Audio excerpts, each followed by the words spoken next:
Hi, welcome to another episode of Hot Takes. Starmer's wet dream of letting China have complete control of the Indian Ocean looks like it may have a fly in the ointment. Of course, he wants to completely ruin our national security, and he's trying his best to ensure this by handing the Chagos Islands over to a country that's never had them, Mauritius, and handing 30 billion of our money along with it. However, there are two judicial reviews going through, brought by the Chagosians themselves, and they're at the High Court. They're at the High Court right now. This is a challenge to the UK government on decisions it made without consultation about the Chagos Islands, which they are saying breaches international law and the UN conventions, of which Britain is a signatory. Regina, not Regina anymore, is it? Rex, versus the Secretary of State for Foreign, Commonwealth and Development Affairs, and Rex versus Secretary of State for Foreign, Commonwealth and Development of Affairs. Two cases against the same person, basically. They are being heard at an oral permission hearing, which should last a couple of days. If it's allowed to proceed to a full trial and a full judicial review, it could mean that a criminal case could be brought against the Labour Party for the Chagos surrender. This could result, actually, in jail time for a minister.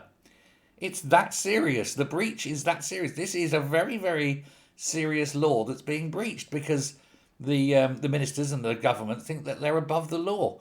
And they're about to find out, and hopefully about to find out, that that's not the case. Jacob Rees-Mogg, God bless him, has made it clear that it would be normal for Parliament to now suspend any progress relating to the Chagos sovereignty until the court has ruled.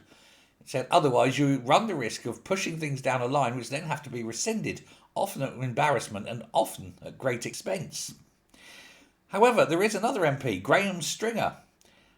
He's weighed in on this. He's weighed on the legal challenge, and he's been saying that Parliament should suspend any ratification now until the Chagosians are heard at a full hearing.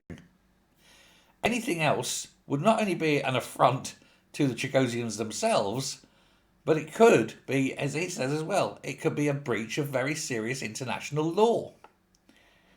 The decision is not coming today or tomorrow, probably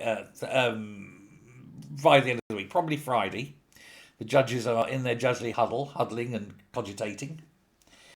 But it could, if it goes through and the Chagosians are heard, screw everything up.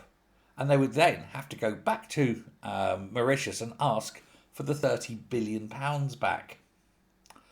Good luck with that. And of course, it would really, really annoy Keir Starmer, knowing that China will find it a little bit more difficult to take control of the Indian Ocean. Also, India has built a base on one of the islands already because the the Mauritius said, no, pay some money, you can build a base there. Now, if that goes through and if it fails and the islands remain British, then the Brits will just go along there and say, would you kindly remove your listening post from our island, old chap?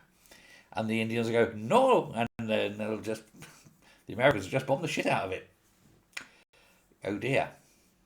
Let me know who you think would win that particular tussle. Isn't it funny how the Labour Party is so arrogant that they think that they're completely above international law? Thanks very much. Let's hope for the right result.